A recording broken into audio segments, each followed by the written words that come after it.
그러므로 유대인들이 서로 다투어 이르되, 이 사람이 어찌 능히 자기 살을 우리에게 주어 먹게 하겠느냐? 내가 진실로 진실로 너희에게 이르노니 인자의 살을 먹지 아니하고 인자의 피를 마시지 아니하면 너희 속에 생명이 없느니라. 내 살을 먹고 내 피를 마시는 자는 영생을 가졌고 마지막 날에 내가 그를 다시 살리리니 내 살은 참된 양식이요 내 피는 참된 음료로다. 내 살을 먹고 내 피를 마시는 자는 내 안에 거하고 나도 그의 안에 거하나니 살아계신 아버지께서 나를 보내심에 내가 아버지로 말미암아 사는 것 같이 나를 먹는 그 사람도 나로 말미암아 살리라. 이것은 하늘에서 내려온 떡이니 조상들이 먹고도 죽은 그것과 같지 아니하여 이 떡을 먹는 자는 영원히 살리라. 이 말씀은 예수께서 가버나움 회당에서 가르치실 때에 하셨느니라. 안녕하십니까. 3월 7일 토요일 말씀 묵상 시작하겠습니다. 요한복음 6장 52절부터 59절까지 말씀 함께 읽었습니다. 지금 우리는 요한복음 6장을 통해서 예수님께서 출애굽의 하나님이시다, 이스라엘을 애굽에서 이끌어내시고 광야에서 그들에게 만나를 먹이신 하나님이시다 하는 사실이 드러나고 있는 본문을 읽어가고 있는데요. 지금까지는 저자 요한이 암시적으로 메시지를 제시해 왔다고 생각할 수 있습니다.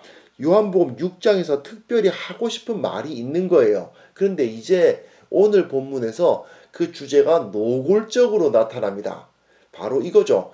애굽에서 나와서 홍해를 건너 광야에서 만나를 먹은 이스라엘, 그 이스라엘의 진정한 후예는 누구인가 이겁니다. 진짜 후예가 너희 유대인들이냐 아니면 예수님을 믿은 우리 기독교회냐, 이러한 메시지를 던지고 있는 거예요.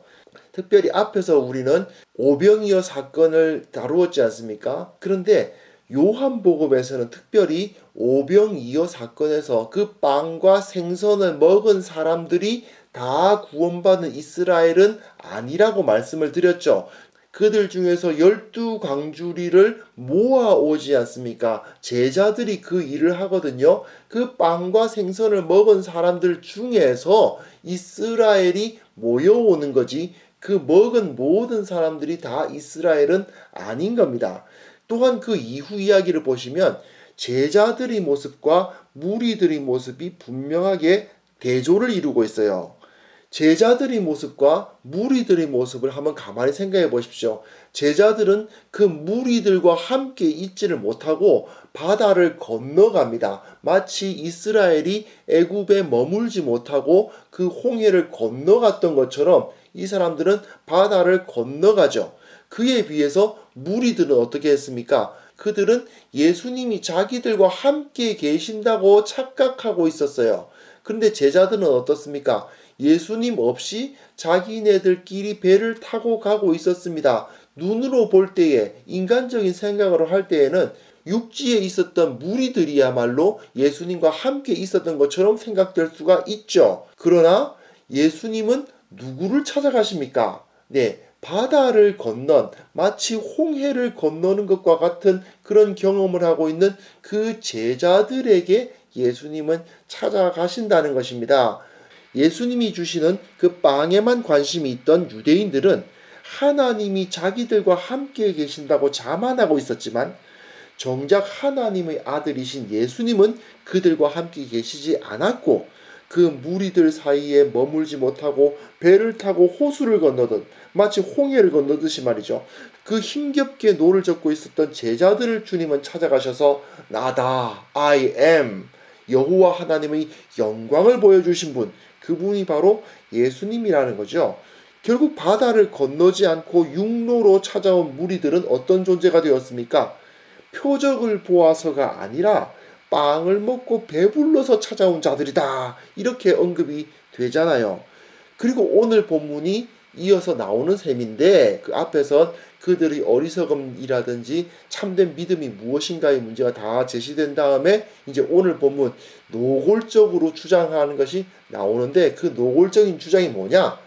결국 유대교에는 생명 없다, 예수님을 믿는 기독교회, 이 교회 공동체에만 영생이 있다. 그것을 강조하고 있는 것입니다.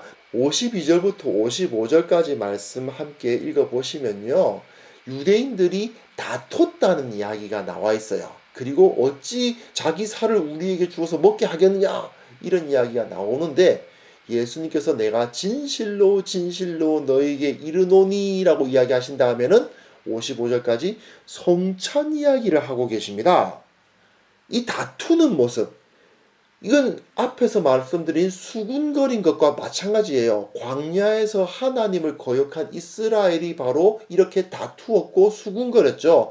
출애굽기 17장 2절에 보시면 백성이 모세와 다투었다. 우리가 물 달라고 막 그랬던 모습을 볼 수 있는데 마찬가지로 예수님 앞에 있었던 이 무리들이 다투고 있습니다. 광야에서 하나님을 거역했던 이스라엘의 모습을 그대로 보여주고 있어요. 그런데 그러한 상황에서 예수님은 인자의 살을 먹고 인자의 피를 마셔야 한다라는 메시지를 던지시면서 그 이후에 명백하게 성찬식 이야기를 하시는 겁니다. 1세기 당시의 유대인들의 상황을 이해를 하셔야 해요. 1세기 당시 유대인들은 예수님을 믿은 그리스도인도 있고 그냥 유대인도 있겠죠. 그런데 자기네들은 다 어떤 사람들이라고 생각하겠습니까? 그리스도인이 된 사람들은 나는 이제 유대인 아니다 라고 생각하지 않았습니다. 그들도 자기들은 유대인이라고 생각을 했어요. 즉 유대인으로서 예수님을 믿는 사람이 있고 유대인으로서 예수님을 안 믿는 사람들이 있었겠죠. 예수님을 믿는 유대인들은 성전 무너지기 전까지는요, 기도하려고 성전에 갔습니다. 안식일이 되면 유대교 회당 집회에 참석을 했어요. 왜 그랬겠어요? 유대인이니까 자기는 유대인이라고 생각해왔던 거예요. 그러나 기존의 유대인들과 큰 차이점이 있었죠. 예수님을 믿는다는 것은요, 단순히 나는 예수님을 믿어 라고 마음으로만 생각하고 있는 것이 아니라 믿는 사람들끼리 모입니다. 그리고 거기서 모이면 뭐 하나요? 성찬이 다른 유대인들과 가장 크게 구별되는 정체성이었던 겁니다. 성찬을 나누는 모임이 바로 우리는 예수를 믿는다라는 것을 드러내는 가장 확실한 표식이었던 거예요.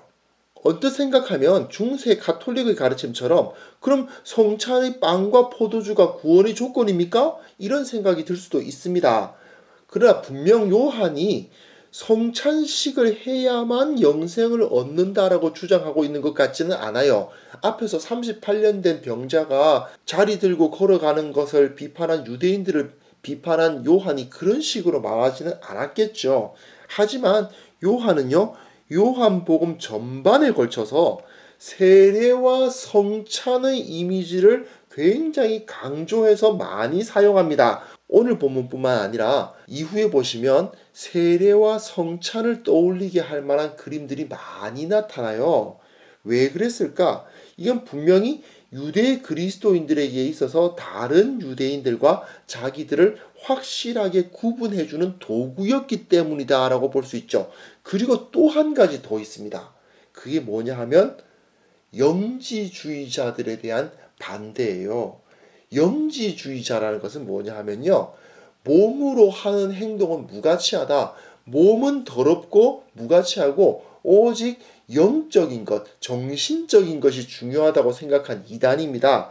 그 사람들은요, 몸으로 하는 행동은 아무런 가치가 없다고 생각했어요.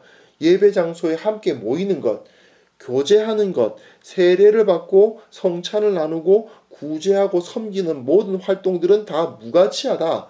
중요한 건 뭐냐? 신비적인 현상을 경험해야 된다. 진정한 믿음은 신비적인 현상을 경험하는 것이다 라고 생각한 사람들입니다. 요한 1서와 2서, 요한 복음을 쓴 바로 그 요한이 썼다고 볼 수 있는 그 서신을 보시면요, 요한이 이 영지주의자들에 대해서 그야말로 치열하게 싸우고 있었다는 것을 알 수가 있습니다. 사실 요한 1서와 2서는 영지주의자들에게 빠지지 말라고 하는 서신서예요. 요한 1, 2서에서 요한은 영지주의자들을 통렬하게 비판하거든요. 그리고 교회가 함께 모이고 먹고 마시고 구제하는 이 육체를 통해서 하는 삶이야말로 예수님과 연합하는 참된 믿음이다라고 가르칩니다. 즉 세례와 성찬 또는 교제, 함께 모여서 찬양하는 것, 이런 물리적인 행동이 너무나도 중요한 것이다. 정신적인 것만이 믿음이 아니라 그런 몸으로 행하는 것이야말로 믿음의 일부고 오히려 더 중요한 것이다라고 가르치고 있는 거죠. 그러다 보니까 요한 복음에서도 세례와 성찬 같은 물리적인 도구, 물, 빵, 포도주 등을 우리의 육체로 직접 접하는 것이 참 신앙이다라는 사실을 가르치고 있는 겁니다. 여기서 예수님께서 마치 성찬을 해야만 영생을 얻는다는 식으로 말씀하시는 것 같잖아요. 이것은 두 가지 중요성이 있는 거죠. 하나는 유대교와 구분하는 것이고 또 하나는 영지주의와 구분하는 것입니다. 56절부터 59절까지 말씀 보시면요. 역시 성찬에 대한 강조, 특별히 성찬을 통해서 예수님과 연합하는 것을 가르치고 계시거든요. 오늘 본문을 쭉 읽어보시면 성찬을 굉장히 강조하고 있다는 것을 알 수가 있습니다. 예수님을 믿는 자들은 예수님의 살을 먹고 예수님의 피를 마심으로써 예수님과의 신비적인 연합을 이루게 됩니다. 이 신비적인 연합은 영적으로 어떤 황홀경을 경험함으로써 이루어지는 게 아니고 그 빵과 포도주를 먹고 마심으로써 이루어진다는 것입니다. 너무 좀 평범하고 이게 무슨 신비적 연합인가 싶을 수 있지만 그러나 요한은 그런 황홀경이 아니라 세례 성찬과 같은 평범하고 물리적인 삶, 물리적인 경험 가운데에서 하나님과 우리 주님과 연합하는 신비가 일어난다라고 주장을 해요. 예수님께서 아버지로부터 보냄을 받아서 영원한 생명을 누리시지 않습니까? 우리 믿는 자는 예수님과 연합하여서 예수님 덕에 살게 된다고 가르칩니다. 우리는 하나님 앞에서 살 수가 없어요. 무조건 죽는 겁니다. 죄인이기 때문에. 그러나 우리가 예수님과 연합해버리면 어떻습니까?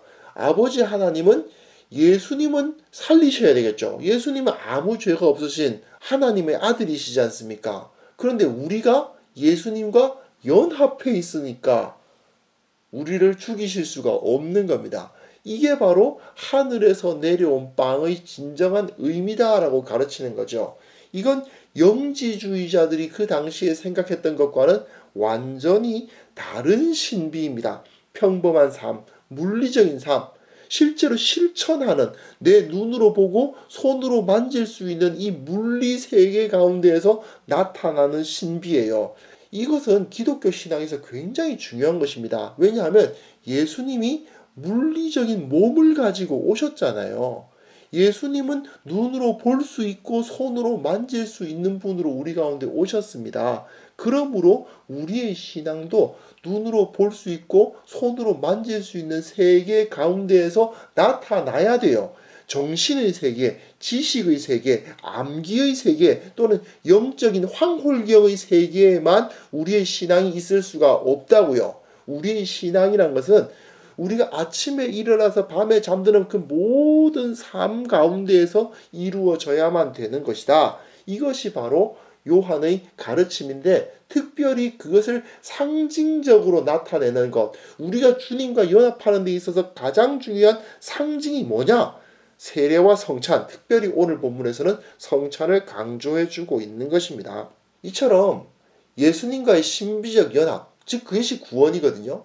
정신세계에서도 일어나야 되죠. 하지만 물리세계에서도 반드시 일어나야만 됩니다.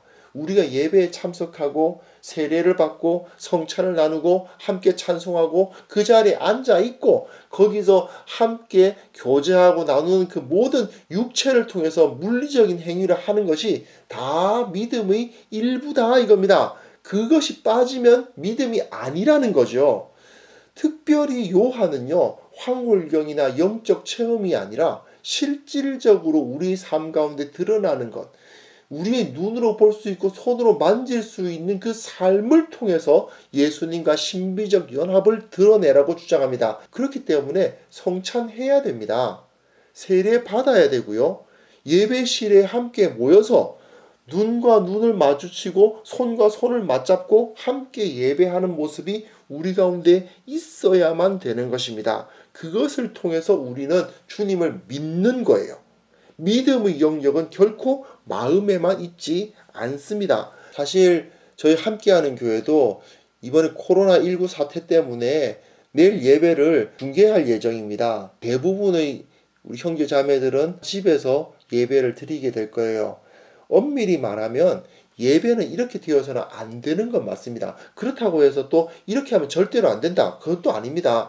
코로나19 사태라든지 이런 전염병 때문에 함께 모이는 것이 위험해졌는데 안 모이면 믿음이 아니다 하라고 무조건 모여라. 이건 오히려 더 큰 문제를 야기하는 거고요. 왜 병 때문에 입원하신 분들이 주일날 예배 드려야 된다고 교회 나와라. 그럴 수 없잖아요. 그런 분들은 인터넷으로 중계되는 예배에 참석하고 비록 함께 몸으로 그 가운데 들어갈 수 없지만 그 중계되는 말씀과 기도와 찬양을 통해서 은혜를 받고 그것은 나쁜 것이 아닙니다. 다 좋은 것인데 그러나 우리의 신앙은 기본적으로는 물리적 세계 가운데 뿌리를 받고 있어야 한다는 것입니다. 어쩔 수 없는 상황에서 이렇게 인터넷으로 중계를 하고 사이버 세상을 통해서 예배를 함께 하는 것 가능할 수도 있으나 계속해서 그래도 된다. 그것이 신앙이라고 착각해서는 안 되는 겁니다. 신앙이란 것은 실제로 우리의 몸을 통해서 우리의 실천을 통해서 물리적 세계 가운데서 이루어져야만 된다는 것이죠. 예수님과 연합을 이루기 위해서는 시간을 내고 몸을 움직여야 돼요. 그냥 마음으로만 예수 믿으면 된다? 아니에요. 그것은 믿음이 아닙니다. 형제들과 함께 눈과 눈을 마주치고 손과 손을 맞잡는 것은 매우 소중한 시간이고 그것은 믿음의 핵심을 이루는 경험입니다. 우리가 얼마나 예수님과 연합을 갈망해 왔는지 그리고 예수님과의 그 신비적인 물리적이면서도 신비적인 그 연합을 체험하기 위해서 얼마나 노력해 왔는지 한번 반성해 볼 수 있었으면 좋겠습니다. 우리의 신앙은 결코 정신세계, 소위 말하는 영적 세계에 갇혀 있을 수 없다는 것. 우리는 물리적으로 주님과 함께 연합해야 한다는 것. 오늘 말씀을 통해서 정말 주님의 살을 먹고 주님의 피를 마시지 아니하면 영생을 얻을 수 없다는 사실을 확실하게 확인하고 주님과의 신비적 연합을 위해서 좀 더 노력하고 시간을 내고 몸을 움직이고 어떻게든 최선을 다해서 그 자리에 가기를 갈망하는 그러한 성도들로 거듭날 수 있었으면 좋겠습니다. 하나님 아버지, 우리 가운데 오시사 주님의 능력을 부어주시고 참으로 주님 앞에 서서 주님과 연합하는 그 자리를 갈망하고 그 자리를 사모하는 자들이 될 수 있도록 우리를 변화시켜 주시옵소서. 주님, 코로나19 사태 때문에 함께 모여서 예배하기 어려운 상황에 우리가 놓여져 있습니다. 비록 각 집에 거하면서 서로 인터넷을 통해서 예배를 드려야 하는 상황에 있지만 그럼에도 불구하고 우리가 우리의 몸으로 우리의 얼굴과 얼굴을 맞대고 볼 수 있는 그때를 갈망하게 하여 주시고 다시 한번 주님께서 우리를 모으사 주님의 살과 피를 나누며 하나로 연합하는 공동체로 연합하는 그 경험을 허락하여 주옵소서. 주님께서 이 모든 사태들을 다 속히 해결하여 주시고 주님 옆에 온전한 모습으로 예배하는 모든 교회들 다 될 수 있도록 주님 역사하여 주옵소서. 예수님의 이름으로 기도합니다. 아멘.